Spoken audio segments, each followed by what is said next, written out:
Welcome, traveller. Tonight, the ancient forests of Mount Hood guide you toward rest. You are stepping into the boots of a rookie fire watcher, climbing toward your solitary post as the summer of 1972 begins. Let the mountain's rhythm slow your breathing and allow the whisper of Douglas firs to carry you into peaceful sleep. The Forest Service truck groans in second gear as it climbs the final switchback toward Devil's Peak Lookout. You grip the passenger door handle, watching the valley floor fall away through gaps in the old-growth canopy. Your supervisor, Bill Hadley, navigates the narrow gravel road with practiced ease, his weathered hands steady on the wheel despite the washboard surface that rattles every tool in the truck bed. This is your first season, your first day, your first glimpse of what will be home for the next 4 months. See that snag there? Bill points to a massive Douglas fir skeleton, bleached silver white by decades of mountain weather. Lightning strike, probably back in '58. We use it as a bearing marker, exactly 247 degrees from your tower. The truck's engine settles into a steadier rhythm as you reach a brief flat section.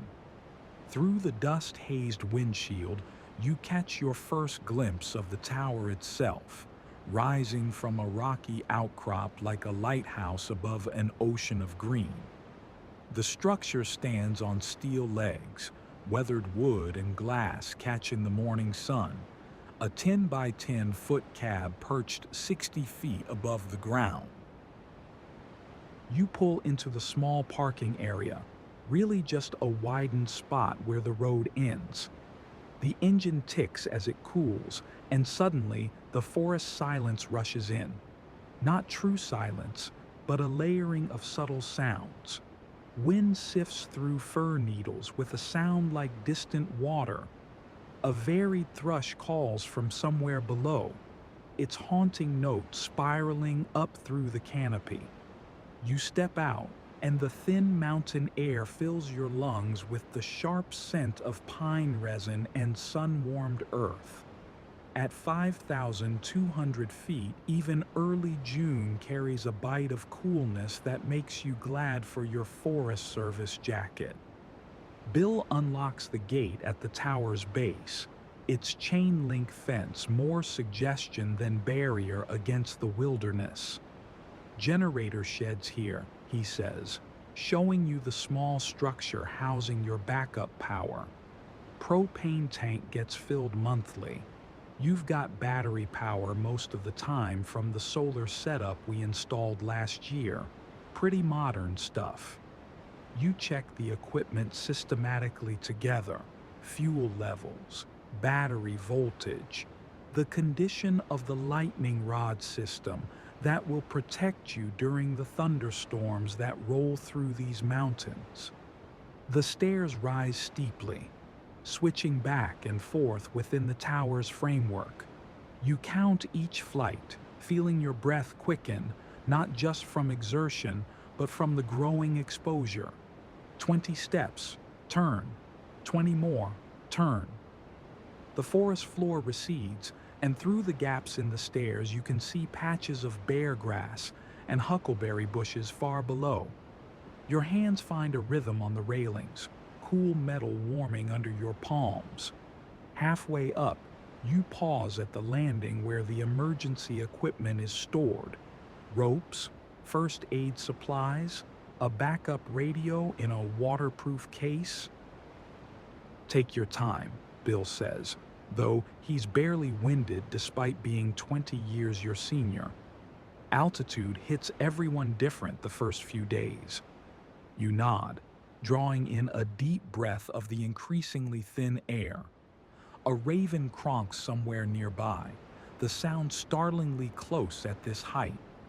Through the tower's framework, you can see for miles now, ridge after ridge fading into blue distance, the white bulk of Mount Hood itself dominating the eastern horizon. The final flight brings you to the trap door entrance. Bill demonstrates the particular twist and lift required to open it smoothly. Get sticky when the humidity changes, he explains. You emerge into the cab itself, and immediately you understand why fire watchers speak of their towers with such reverence. Windows wrap around all four sides, floor to ceiling, creating the sensation of floating above the forest. The morning light streams in, illuminating dust motes that drift like tiny planets in the still air. The center of the room is dominated by the Osborne Fire Finder, a precise instrument that looks like a cross between a compass and a surveyor's transit. Its circular map table shows your domain, every ridge, valley, and landmark within a 40-mile radius. Bill runs his finger along the topographic lines. This is us, Devil's Peak. You can see clear to Mount Jefferson on a good day, sometimes even the Three Sisters down south. The device sits on a pedestal that allows it to rotate smoothly, its crosshair sights ready to pinpoint any smoke column with scientific accuracy. Your new home reveals itself in details. A narrow cot with a Forest Service blanket tucked military tight, a small propane stove and refrigerator, both sized for efficiency, shelves holding weather instruments, a sling psychrometer for humidity readings, an anemometer for wind speed that you'll mount outside, thermometers, and a barometer whose brass face has developed a patina from decades of service. A desk built into the eastern wall holds the radio equipment and logbooks, their pages filled with the careful handwriting of previous watchers. Bill shows you the radio setup, a Motorola base station that connects you to the outside world. Channel 1 is Zigzag Ranger Station, that's your primary. Channel 2 links to the other towers, Blue Box, Flag Point, Hickman Butte. You'll get to know their voices real well. He demonstrates the proper protocol, the microphone clicking with each transmission. Devil's Peak, Zigzag Station, radio check, over. The response crackles back immediately, a woman's voice professional and clear. Zigzag Station, Devil's Peak, loud and clear. Welcome to fire season. You practice with the fire finder while Bill watches. The Alidade, the sighting device, pivots smoothly on its bearing. You peer through the sight, lining up the crosshairs on known landmarks. That's Salmon River Canyon at 18 degrees. Timberline Lodge sits at 67. Learn these bearings until they're automatic, Bill instructs. When you spot smoke, every second counts. You call in the bearing and estimate distance. Then we triangulate with other towers to pinpoint the location. The responsibility settles on your shoulders like a physical weight. Outside on the catwalk that surrounds the cab, Bill points out the features of your territory. The wind is stronger here, carrying the vanilla scent of ponderosa pine bark from the lower elevations. See that meadow system down there? Elk love it in the early morning. And those cliffs to the northwest, that's where the golden eagles nest. You lean against the railing, feeling it sun-warm under your forearms, and watch a turkey vulture ride the thermals far below, its wings steady as it circles upward. The forest stretches endlessly, a living carpet of deep green punctuated by lighter patches where vine maple grows, or darker strips marking stream courses. In 1972, much of this is still virgin timber, trees that sprouted before Lewis and Clark, before European settlement, standing in groves that have never known a chainsaw. The thought creates a strange temporal vertigo. You, product of a modern world, standing watch over an ancient one. Bill shows you the weather monitoring routine. Every 2 hours during fire season, you'll step onto the catwalk with the sling psychrometer, whirling it overhead to get accurate humidity readings. Below 30% relative humidity, we go on high alert, he explains. You practice the motion, the instrument making a soft whirring sound as it cuts through the air. The current reading shows 45%, safe for now, but the season is just beginning. Inside, you learn the morning routine. First, a visual scan of your entire area, slow and methodical, using binoculars to check known problem spots. Old burns where snags might still smolder, popular camping areas where careless visitors might leave fires unattended, the zones where afternoon thunderstorms typically develop. Then, weather observations recorded in the logbook with precise detail. After that, radio check-ins with all stations, everyone confirming they're on duty and alert. Lightning's your biggest concern up here, Bill says, showing you the lightning rod system and grounding cables. When a storm comes through, you stay in the center of the cab, feet up on the stool. Don't touch anything metal. The tower's been hit plenty. See those scorch marks on the legs? But the system works.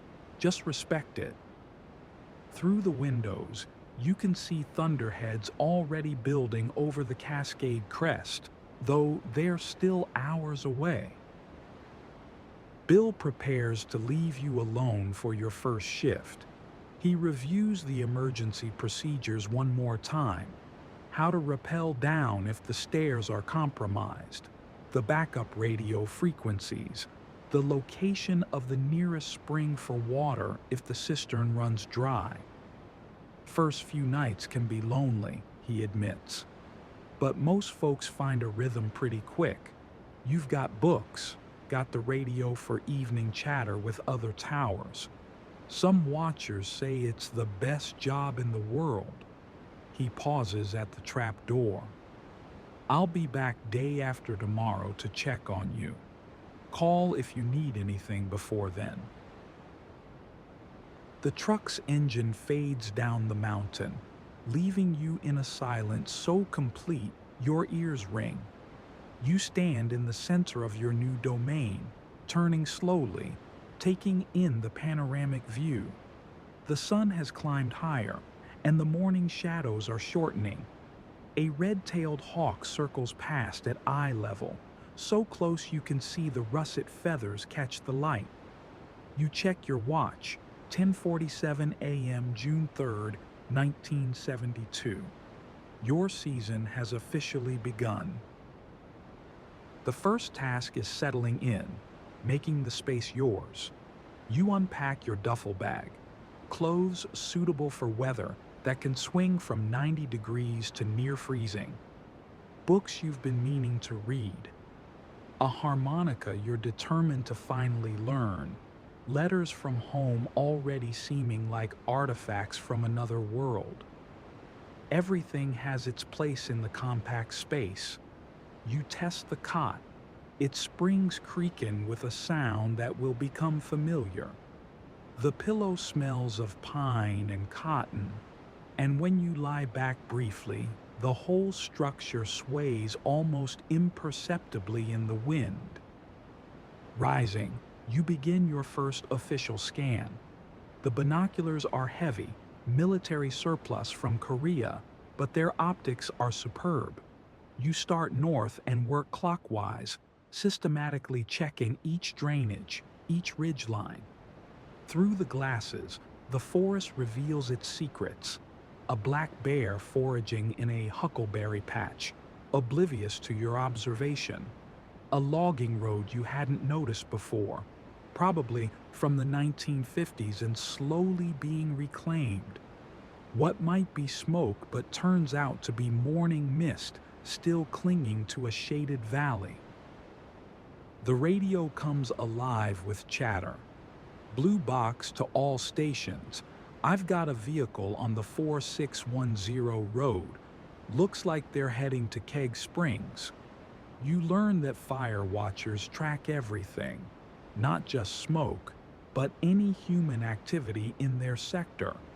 It's partly for fire prevention, partly for search and rescue, partly just the natural outcome of being the only eyes on thousands of acres. You make your first entry in the log, handwriting careful. 11:15, vehicle observed, 4610 road, heading east. Lunch is simple. A sandwich from the supplies Bill left, an apple, water from the 5-gallon container that you'll need to conserve. You eat on the catwalk, feet dangling through the rails, watching the shadow of your tower creep across the slope below. The sun is warm on your face, and for a moment, the strangeness of your situation strikes fully. You're alone on a mountaintop, guardian of a forest that was here long before you were born, and will remain long after. The afternoon develops its own rhythm. You perform your first official weather observation, recording temperature 72 degrees, wind speed 8 to 10 miles per hour from the northwest, and humidity now down to 41%. Clouds are building more seriously to the east, and you study them through the binoculars, trying to determine if they'll develop into thunderstorms. The fire weather forecast from this morning predicted possible dry lightning by evening, the most dangerous kind, with little rain to damp any strikes. You practice with the Fire Finder, sighting on landmarks until the process becomes smoother. Each bearing must be exact. A degree or two of error could send crews to the wrong drainage. You imagine the scenario: smoke spotted, bearing taken, radius estimated, coordinates radioed in. Within minutes, the information would reach dispatch, cross-referenced with other tower reports, and crews would mobilize. The thought is both thrilling and sobering. A golden eagle appears, riding the thermals up from the canyon.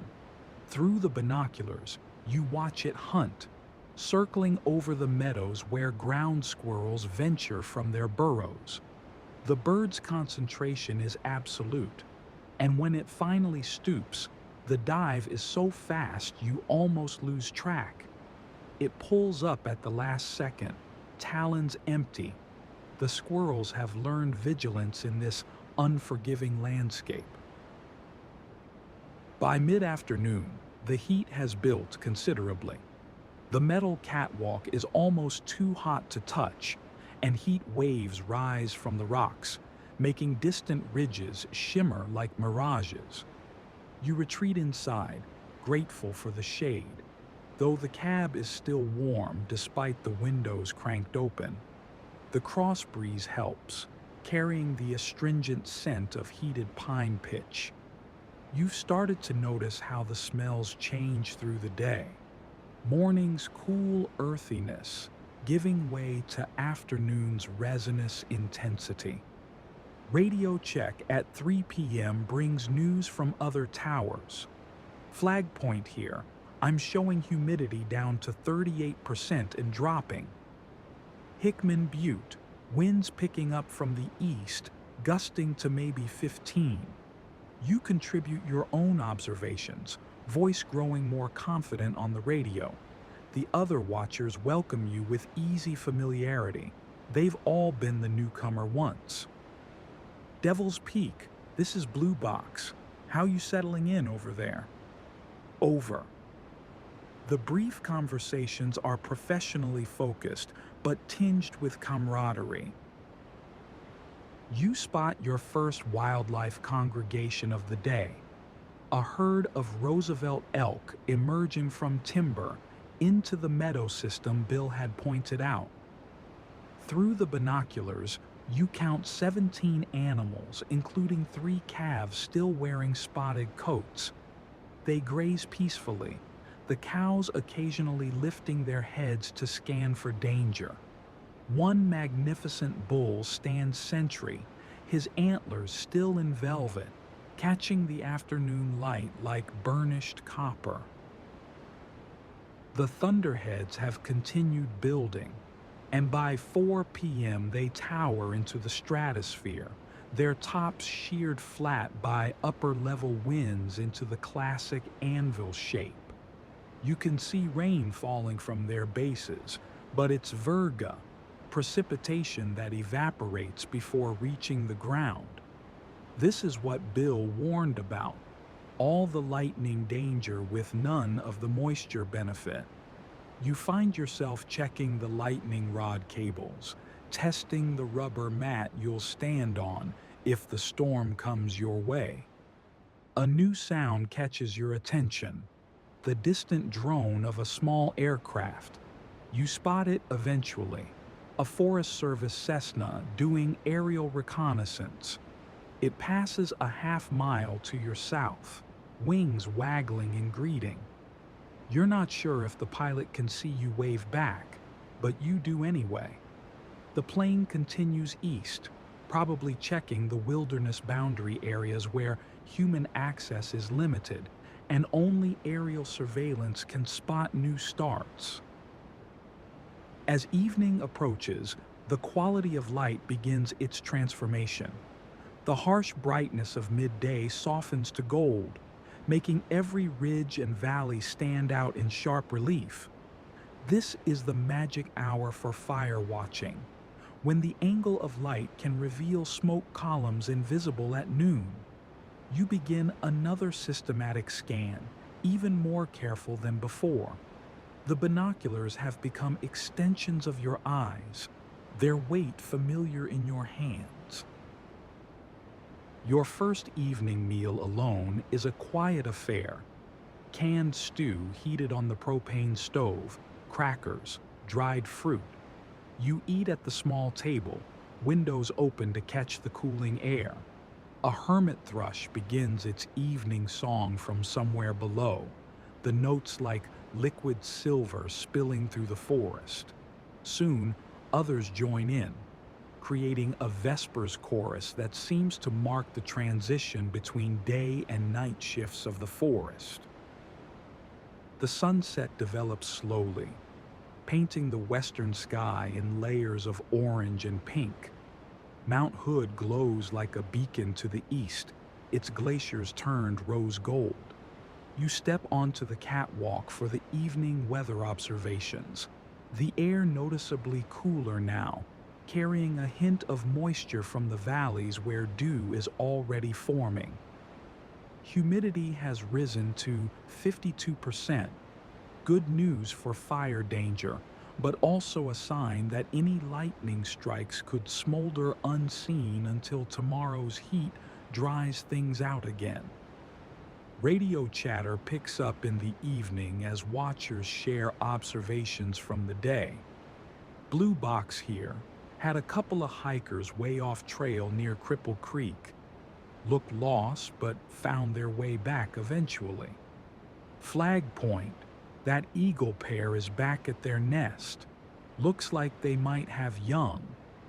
The conversations are professional but tinged with the easy rapport of people who understand each other's solitude.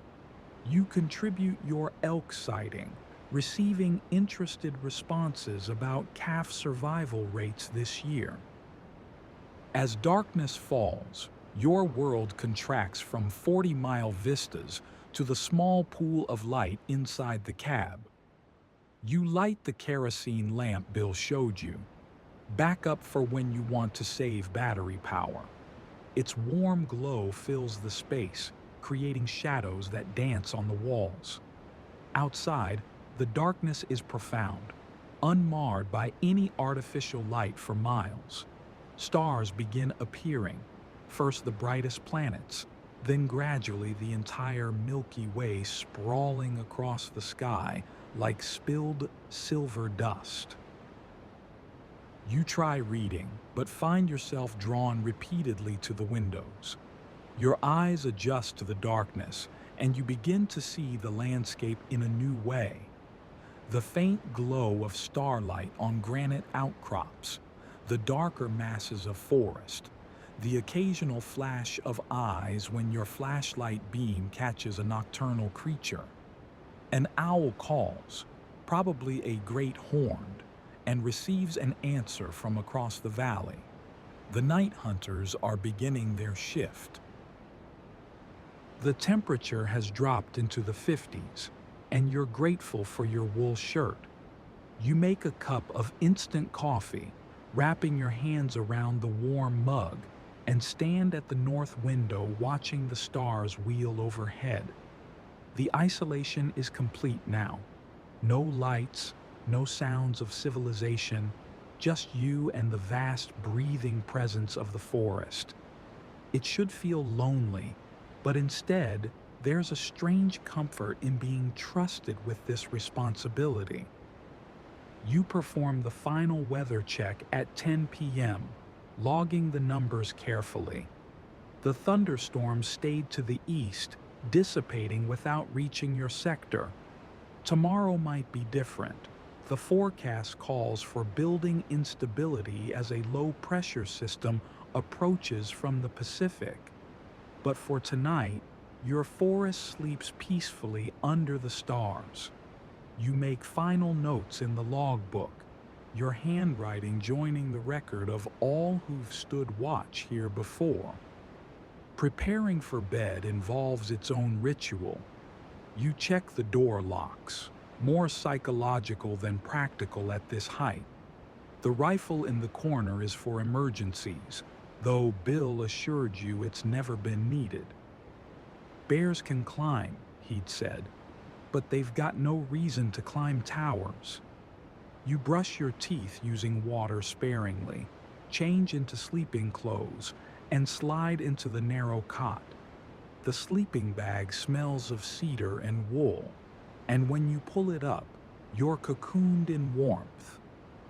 Lying in the darkness, you become aware of the tower's subtle movements. It sways slightly in the wind, a gentle motion like being rocked in a cradle. The structure creaks occasionally, wood and metal adjusting to the temperature change. These sounds will become familiar, part of the nightly symphony. Through the windows, stars shine with uncommon brilliance at this altitude, and you find yourself identifying constellations until your eyes grow heavy. A coyote chorus erupts somewhere below, their yips and howls echoing off the ridges. The sound is wild and ancient, a reminder that you're just a temporary visitor in their world. As the chorus fades, you sink deeper into your sleeping bag, feeling the day's experiences settling into memory. Tomorrow you'll wake before dawn, scan for smoke in the first light, take weather readings, check in with the other watchers. But for now, you drift toward sleep, 60 feet above the ground, wrapped in starlight and the whispered conversations of wind and trees. Your breathing deepens, matching the rhythm of the forest's night breathing. Somewhere below, an owl calls one last time. The tower sways gently, a ship on an ocean of darkness.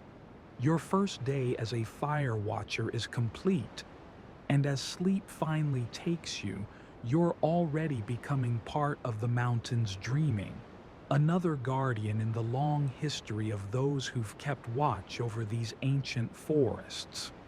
The stars wheel overhead, the forest breathes below, and you sleep suspended between earth and sky. We hope you've enjoyed this journey. If it helped you drift off, Please like and subscribe for more immersive sleep stories, and hit the bell to join us on the next tranquil adventure. Good night.